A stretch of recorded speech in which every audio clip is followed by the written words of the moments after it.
Something you know is password. ये होता है अपना टाइप वन ऑथेंटिकेशन मेथड की तुम कुछ जानते हो। तो इसका एक एग्जांपल देखो। तुम लॉग इन कर रहे हो बैंक की वेबसाइट पे या गवर्नमेंट वेबसाइट पे। तो फिर वो क्या करेगा, तुम अपना यूजर नेम स्लैश पासवर्ड दोगे तो वो तुम्हें एक और चीज भी बोलेगा कि तुम ओटीपी लो या कुछ लो। ठीक है, तो ये हो गया अपना टाइप वन ऑथेंटिकेशन, जो से पासवर्ड वगैरह होता है। और ये होता है अपना सबसे वीकेस्ट, क्योंकि कोई भी तुम्हारा पासवर्ड जान के लॉग इन कर सकता है। इसलिए आजकल टू फैक्टर ऑथेंटिकेशन या मल्टी फैक्टर ऑथेंटिकेशन यूज होने लगे हैं। ठीक। सेकंड आता है something you have, smart card, security tokens, mobile devices, OTPs, सब कुछ। तो ओटीपी भी उसमें आता है। तो जैसे आजकल वैसे तो हर जगह अपने गवर्नमेंट में एसएमएस बेस्ड ओटीपी यूज होता है, but SMS based OTP is not secure, it has been broken a lot of times. So ideally SMS based OTP use नहीं करना चाहिए, बट यूज होता है। तो so think of in this way, हम लोग सिक्योरिटी कैसे इंप्लीमेंट करते हैं। हम ऐसे नहीं देखते कि कोई नई चीज आई हम तो उसको तुरंत इंप्लीमेंट करेंगे। हम ये देखेंगे कि कॉन्ट्रास्ट कितना आ रहा है, कि अगर मैं इसको इम्प्लीमेंट करता हूँ तो ये मुझे कितनी ज़्यादा और सिक्योरिटी देता है। अगर 10% इंक्रीज करेगा तो कोई फायदा नहीं है कि मैं अपना पूरा इंफ्रा चेंज करूँ just to add that specific technology और अपडेटेड। सो इसमें भी तुम्हारे टोकन होते हैं। जो तुम्हारे टोकन होते हैं वो दो टाइप के होते हैं। एक होता है फिजिकल टोकन, जो डिवाइसेस, कीज, स्मार्ट कार्ड, जिनमें तुम्हें एक ओटीपी जनरेट होता है लॉगिन के टाइम। तो वो ओटीपी होता है दो टाइप का, सिंक्रोनस और एसिंक्रोनस। सो ये तो होता है टाइम बेस्ड, कि 1 मिनट में तुम्हें लॉग इन करना है। जो तुम्हारे ओटीपी आता है उसमें रहता है कि 60 सेकंड में लॉग इन करो, otherwise OTP will be invalid. वो होता है सिंक्रोनस, मतलब टाइम डिपेंडेंट। एसिंक्रोनस होता है नॉन्स बेस्ड, मतलब इसमें तुम एक चैलेंज देते हो, कोई भी, वो तुम्हें ऑप्शन देते हैं, तुम उसको सेलेक्ट करते हो और तब जाके वो तुम्हें जनरेट होता है। और एक होता है तुम्हारा सॉफ्टवेयर टोकन्स, और ये होते हैं applications like Microsoft authenticator, Google authenticator, ये सब जिनको तुम सेटअप करते हो और वो तुम्हारे उसमें जनरेट करते हैं। सो इसके बाद आता है समथिंग यू आर, ये टाइप थ्री ऑथेंटिकेशन। तो ये होता है अपना मेनली बायोमेट्रिक, सबसे ज्यादा स्ट्रॉन्गेस्ट होता है ना, but at the same time सबसे ज्यादा डिफिकल्ट होता है इसको संभाल के रखना। क्योंकि एक बार अगर ये लीक हो गया, मतलब किसी किसी बंदे के पास लीक हो गया, तो it is very difficult to change your biometrics. तुम पिछले दो ऑप्शंस को आराम से चेंज कर सकते हो, कि क्या बोलते हैं इसको, तुम पासवर्ड चेंज कर सकते हो, तुम पिन चेंज कर सकते हो, तुम स्मार्ट कार्ड, सिक्योरिटी टोकन सब चेंज कर सकते हो, but fingerprints, iris scan change करना इम्पॉसिबल है। तो इसी कारण it is the most secure, और हम लोगों को इसको सबसे ज्यादा सेफ्टी से रखना चाहिए। और बायोमेट्रिक एग्जाम्पल तुमने देखे होंगे, तुम पासपोर्ट बनवाने जाते हो तो वहाँ पे तुम्हारा आइरिस स्कैन होता है। आधार कार्ड बनवाया होगा उस टाइम भी आइरिस स्कैन और फिंगरप्रिंट्स था। तो वो सब चीज़ें बायोमेट्रिक ऑथेंटिकेशन में आती है, मेथड में आती है। ठीक। तो उसके बाद देखो ऑथराइजेशन। अब इसके बाद ऑथराइजेशन में क्या होता है, अब तुम ऑथेंटिकेट हो गए हो, तो अब तुम्हारा काम क्या है उसमें, सिस्टम में जिसमें तुम ऑथेंटिकेट हो गए। तो एग्जांपल देखो, जैसे तुम, लेट्स से एक एग्जांपल, तुम काम करते हो बैंक में। ठीक। ये बैंक का सिस्टम है, तुम ऑथेंटिकेट हो चुके हो यहाँ पे। ठीक है, ये तुम हो। ठीक। अब ये क्या करेगा, तुम्हारे ऑथेंटिकेट के बाद चेक करेगा कि तुम्हारे पास क्या क्या काम करने को है। तो सपोज करो, अगर तुम सिर्फ कैशियर हो तो तुम्हारे पास सिर्फ कैशियर का एक्सेस होगा और तुम वही काम कर सकते हो। कल को तुम, ये नहीं हो सकता कि तुम जाके बैंक मैनेजर का काम करो, कि भाई आपकी ब्रांच संभालनी है ये सब। तो वो पॉसिबल नहीं है। तो ऑथराइजेशन क्या करता है कि तुम्हारे एक्सेस वेरीफाई करता है कि तुम्हें किस चीज का एक्सेस है। यहाँ पे तुम कैशियर हो तो तुम्हें सिर्फ कैशियर का ही एक्सेस मिलेगा। तुम्हें ये नहीं होगा कि तुम्हें बैंक मैनेजर का या सिक्योरिटी गार्ड का या रिलेशनशिप मैनेजर का एक्सेस मिल जाएगा। सिर्फ ऑथराइजेशन में मेनली क्या होता है, ऐसा समझो कि तुम्हें क्या करना है उस सिस्टम में। एक और एग्जांपल देखो, जैसे अभी जैसे तुम जाते हो, ठीक, तुम गाड़ी रिपेयर करवाने जाते हो मैकेनिक के पास। अब तुम उसको बोलते हो कि भाई इसकी इसका इंजन में बहुत आवाज आ रही है तो चेक कर। तुमने उसको ऑथराइज किया है सिर्फ इंजन चेक करने को, ठीक है, तो वो वही करेगा। अगर तुम उसको बोलोगे कि भाई चेन भी चेक कर, तो वो चेंज भी चेक करेगा। तो मतलब समझो कि तुम्हें जो ऑथराइज होगा तुम वही करोगे ऑथराइजेशन में। सो इसके दो मेथड्स होते हैं, ACL access control list, ACM access control matrix, और कैपेबिलिटी लिस्ट।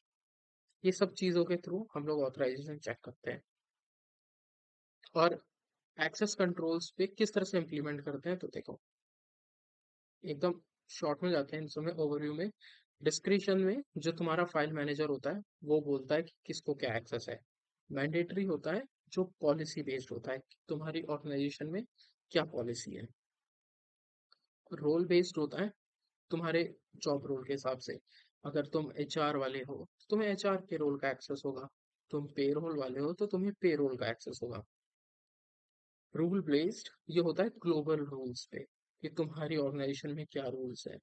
फॉर एग्जाम्पल जैसे तुम यूट्यूब नहीं चला सकते, तो वो सबके लिए सेम है। ऐसा नहीं है कि वो किसी एक बंदे को एक्सेस है या नहीं, ठीक। सिमिलरली एट्रीब्यूट ये सब कुछ देखता है कि तुम कहाँ से लॉग इन कर रहे हो, तुम्हारा तुम्हारे सब्जेक्ट में जैसे तुम हो, तुम कौन सा ऑब्जेक्ट एक्सेस कर रहे हो, तो ये सब।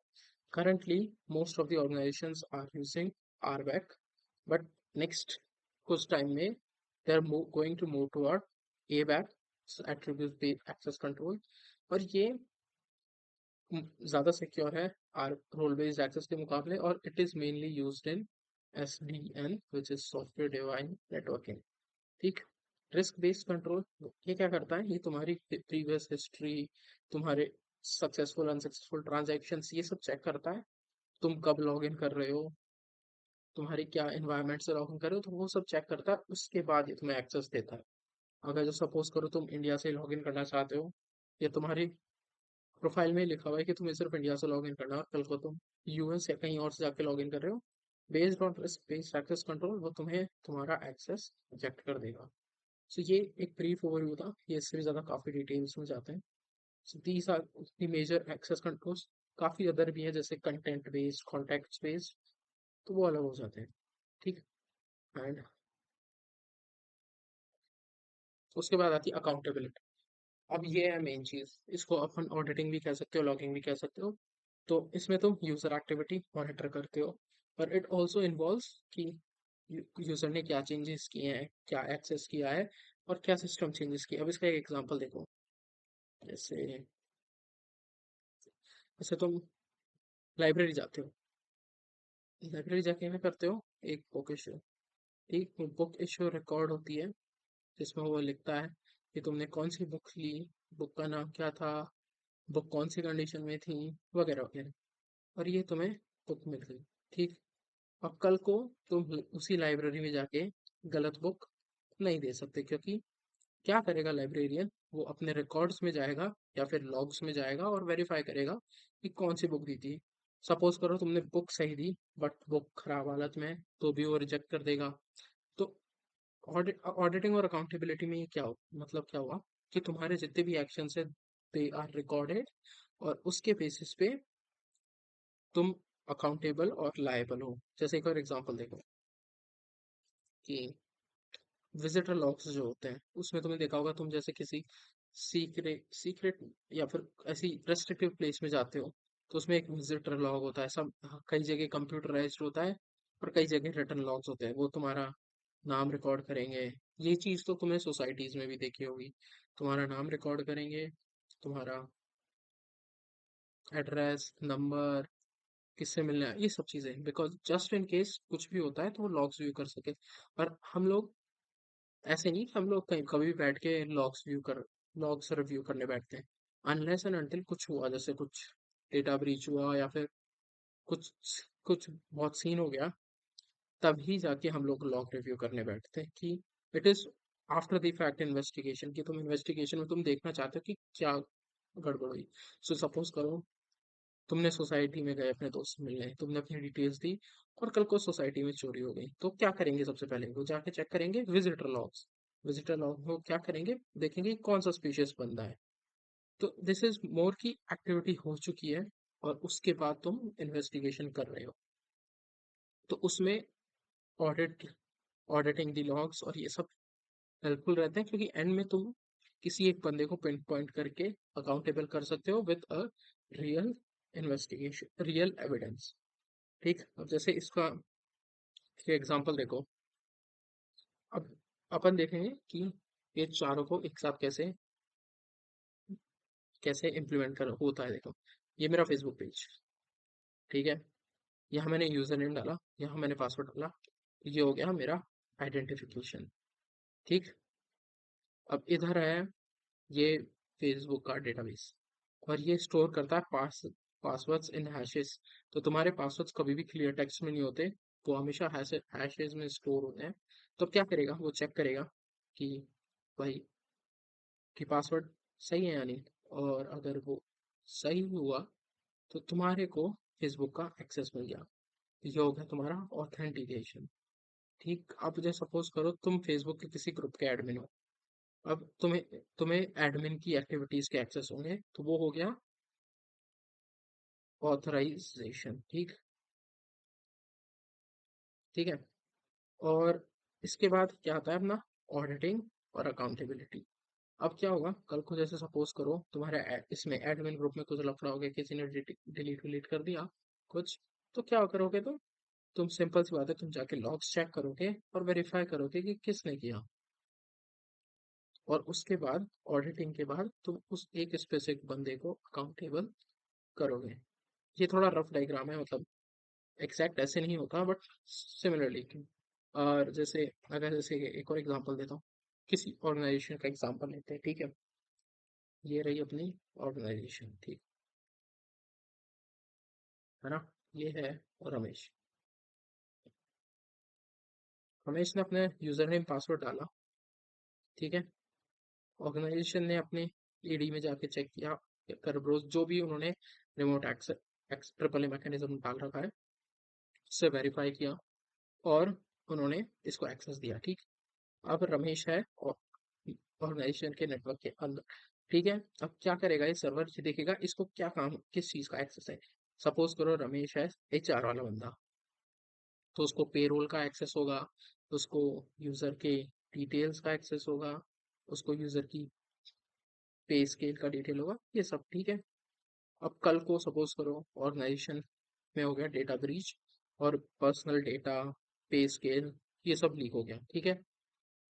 अब तुम कैसे चेक करोगे, ये सारी की सारी एक्टिविटी रिकॉर्ड हो रही थी ऑडिटिंग लॉग्स में, ठीक है।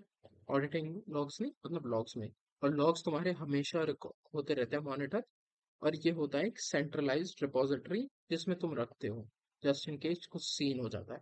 अब डेटा ब्रीच हो चुका है, तुम्हें पता चला कि किसी इंटरनल बंदे के थ्रू हुआ है, तुम क्या करोगे, तुम सबसे पहले जाओगे इसमें रिपोजिटरी में, तुम इसमें लॉग वेरीफाई करोगे और देखोगे कि किसने लॉग इन किया है इसमें, एंड देन ओनली तुम पता करोगे कि किस बंदे के थ्रू हुआ।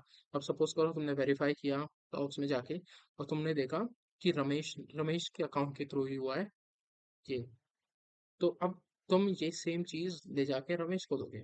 अब रमेश पहले तो बोलेगा कि भाई मैंने नहीं किया, जब तुम उसको एक इररिफ्यूटेबल एविडेंस दोगे तो उसके बाद वो ये एक्सेप्ट करेगा ही करेगा।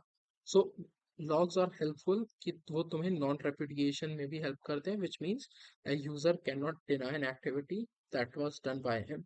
सो पहले क्या था कि जो अपने कंप्यूटर लॉग्स वगैरह थे वो रियल एविडेंस कंसिडर नहीं होते थे कोर्ट ऑफ लॉ में, है ना।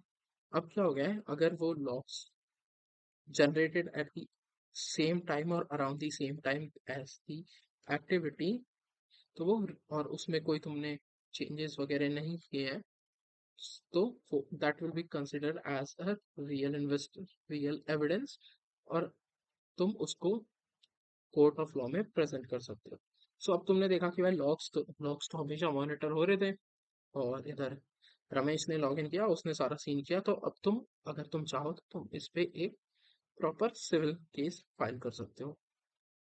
ठीक है, ये हो गया अपना पूरा आई ट्रिपल ए और triple A in a nutshell. ठीक, तो आज के लिए इतना ही। And so tomorrow I will be covering risk management, कि रिस्क मैनेजमेंट क्या होता है और रिस्क मैनेजमेंट फ्रेमवर्क्स क्या होते हैं। So I will be posting every single day, like I said कि मतलब I'll start from the basics, then move on to intermediate and advanced topics, from creating your own labs and everything. So make sure to like and subscribe. See you guys in the next video, and I hope you guys have a good day. Peace out.